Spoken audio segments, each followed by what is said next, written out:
देशभरात निर्माण झालेल्या पेट्रोल आणि डिझेल टंचाईमुळे सर्वसामान्य नागरिकांसह शेतकरी वर्गाला मोठ्या अडचणींचा सामना करावा लागत आहे। शेतातील ट्रॅक्टरसाठी डिझेल मिळवण्यासाठी शेतकऱ्यांना पेट्रोल पंपावर तासनतास लांब रांगा लावाव्या लागत असून त्यामुळे शेतीची कामेही खोळंबली आहेत। या गंभीर परिस्थितीचा फटका अत्यावश्यक सेवांनाही बसत असून पालकमंत्र्यांच्या मतदारसंघातील 108 क्रमांकाच्या रुग्णवाहिकेलाही डिझेल मिळत नसल्याची धक्कादायक बाब समोर आली आहे। डिझेल उपलब्ध न झाल्याने संबंधित रुग्णवाहिकेला राहता तालुका सोडून कोपरगाव शहरात येऊन डिझेल भरावे लागत असल्याचे चित्र दिसून आले। गोरगरीब नागरिकांच्या आरोग्यासाठी अत्यंत महत्त्वाची मानली जाणारी 108 रुग्णवाहिका सेवा अखंड सुरू राहावी यासाठी कोपरगाव शहरातील येवला नाका परिसरातील बोरवके पेट्रोल पंपाने तत्काळ डिझेल उपलब्ध करून दिले।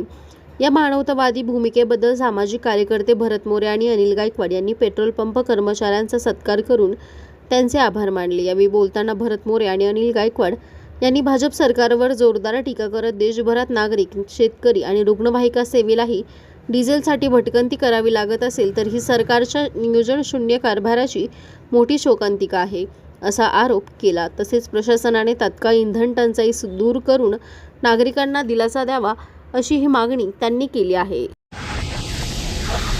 आज येवला नाका या ठिकाणी राहता भागातली एक ॲम्ब्युलन्स इथं आलेली होती 108 नंबरची। जर पालकमंत्र्याच्या मतदारसंघामध्ये जर डिझेल नसेल इमर्जन्सी त्या ॲम्ब्युलन्ससाठी तर त्या ॲम्ब्युलन्सवाल्याने इथं फोन केला, इथल्या पेट्रोल पंपावाल्याने त्यांना लगेच तातडीने डिझेल दिलं। काय आता त्यांनी थांबवलं नाही, कारण 108मुळे कोणाचा तरी जीव वाचू शकतोय आणि हे गरिबासाठी आज इथे हे बिचारे शेतकरी बांधव इथं हे सगळे शेतकरी इथं आलेले त्यांना डिझेल ही जर शेतकऱ्यांना जर परिस्थिती येत असेल ना तर ह्या सरकारवर याचीच परिस्थिती येणार आहे हे ध्यानात ठेवा। या सरकारने फार वाईट परिस्थिती आणली। अहो लोकांना 20-20 हजाराचं डिझेल देतात, हां एवढा स्टॉक करून राहिले हे शेतकऱ्यांना बिचाऱ्यांना डिझेल मिळून नाही राहिलं। काही लोकांनी आता काही डिझेल आहे ना स्टॉक करून ठेवले 20-20 हजार रुपयाचं। काय चाललं काय हे? हां हे थांबलं पाहिजे कुठंतरी, या शेतकऱ्यांना डिझेल भेटलं पाहिजे। आज यांचे ट्रॅक्टर हे शेतकरी बिचारे वावरात सोडून आलेले आज इथं उभे बिगर अन्न पाण्याचे।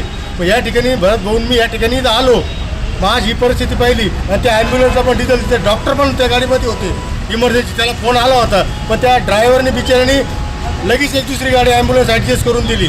मग त्याला इथं डिझेल टाकलं, मग तो गेला। मग माझं पालकमंत्र्याला हे सांगणं आहे तुमच्या मतदारसंघामध्ये डिझेल का नाही आहे? हां पहिले तुमचे पेट्रोल पंप चेक करा, मग हे रात्रीचे पेट्रोल पंप चालता का 2 नंबरसाठी? हे आमचं म्हणणं आहे। जय हिंद, जय महाराष्ट्र। आज आमच्या कोपरगाव शहरातील मध्यवर्ती ठिकाणी येवला नाक्यावर बोरवके ब्रदर्सचा पेट्रोल पंप आहे। गेल्या महिन्याभरापूर्वी सुद्धा आम्ही या ठिकाणी आंदोलन केलं होतं। आमच्या शेतकरी बांधवांना ड्रममध्ये या ठिकाणी डिझेल भेटत नव्हतं। आम्ही या ठिकाणी आंदोलन केलं, या ठिकाणी कलेक्टर संघ बोललो। 1 तासानंतर लगेच तिने डिझेल चालू केलं, आमच्या शेतकरी बांधवांना डिझेल मिळायला लागलं। त्याच्यानंतर आज जेव्हा आम्हाला कळलं आज संपूर्ण अहिल्यानगरमध्ये बाकीच्या तालुक्यात कुठंही डिझेल मिळत नाही आहे, पेट्रोल मिळत नाही आहे। आत्ताच आमच्या अनिल भाऊंनी सांगितलं राहता तालुका, आता या अहिल्यानगरचे पालकमंत्री त्यांचा तो तालुका आहे स्वतःचा, त्यांच्या तालुक्यातील रुग्णवाहिकेला डिझेल भेटत नाही, ती अक्षरशः कोपरगावला आली आणि आमच्या या बोरवके ब्रदर्स या पेट्रोल पंपावरच्या कर्मचाऱ्यांनी त्यांना त्वरित पंप चालू करून त्यांना डिझेल दिलं। इमर्जन्सीचा विषय असतो, 108ची रुग्णवाहिका कशासाठी असते हे सगळं गव्हर्नमेंटला माहिती। सगळ्यात महत्त्वाचं मी मोदी सरकारचा या ठिकाणी निषेध व्यक्त करतो। आज ही परिस्थिती अशी, आज लाईनीमध्ये सगळ्यांना उभं राहावं लागतंय, पण आजपासून 15 दिवसाचं इंधन फक्त भारताकडे शिल्लक आहे। मोदी सरकारनं फक्त त्या ट्रम्प तात्याचं ऐकून इराण संघ दुश्मनी घेतली। आज इराणकडनं आपल्याला कुठलं क्रूड ऑइल नाही किंवा कुठलंही इंधन मिळत नाही। आज 15 दिवसानंतर अक्षरशः कोरोनासारखी परिस्थिती होणार आहे, लॉकडाऊन पडणार आहेत, पेट्रोल, डिझेल, रॉकेल, गॅस यांचा सगळ्याचा तुटवडा राहणार आहे। मी नागरिकांना विनंती करतो आणि आव्हान पण करतो, सगळं इंधन खऱ्या अर्थाने आपण जपूनच वापरा, कारण ही परिस्थिती मोदी सरकार आणि भाजप सरकारने आपल्यावर आणलेली।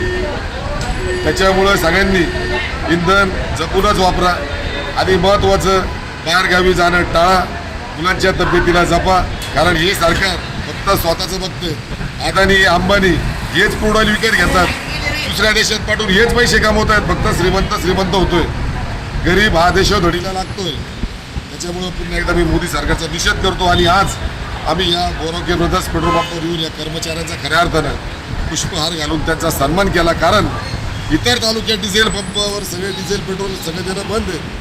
कोपरगाववर बोरोके ब्रदर्सचे सुद्धा मनापासून आभार मानतो आणि कर्मचाऱ्यांचे आभार मानतो. उन्हात आणायचं ते शेतकरी बांधव असतील, व्यापारी वर्ग असेल, कॉलेजला जाणारे विद्यार्थिनी असेल, त्यांना इंधन देऊन सगळ्यांची अपेक्षा आणि इच्छा पूर्ण करतायत.